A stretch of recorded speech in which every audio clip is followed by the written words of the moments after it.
Hegemony എന്ന് പറഞ്ഞൊരു concept ഉണ്ട്. ആൻ്റോണിയോ ഗ്രാംഷി എന്ന് പറയുന്ന ഒരു ഫിലോസഫറാണ് ഇത് ഇൻട്രൊഡ്യൂസ് ചെയ്യുന്നത്.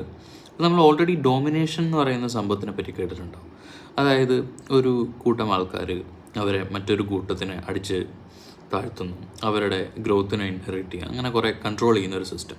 അപ്പോൾ അതിലൊരു ബലപ്രയോഗം അത് ഭയങ്കരമായിട്ട് ഫോഴ്സ്ഡ് ആണ് എന്നുള്ളൊരു ഐഡിയ വളരെ ക്ലിയർ ആണല്ലോ. പക്ഷേ ഹെജിമണി എന്ന് പറയുന്ന കൺസെപ്റ്റ് വ്യത്യാസം വരുന്നതെന്ന് വെച്ചാൽ ഈ ഹെജിമോണിക് സിസ്റ്റംസ് പലപ്പോഴും ഭയങ്കര സട്ടിലാണ്. അതായത് ചിലപ്പോൾ നമുക്ക് കറക്റ്റായിട്ട് ആദ്യം നോക്കുമ്പോൾ അതിലൊരു പ്രശ്നം കാണില്ല, ഒരു ഡിസ്പാരിറ്റി കാണില്ല.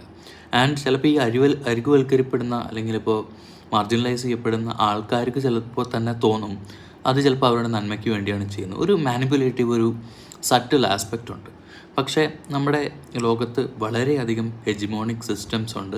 And you can read it up on if you want A better view of the world.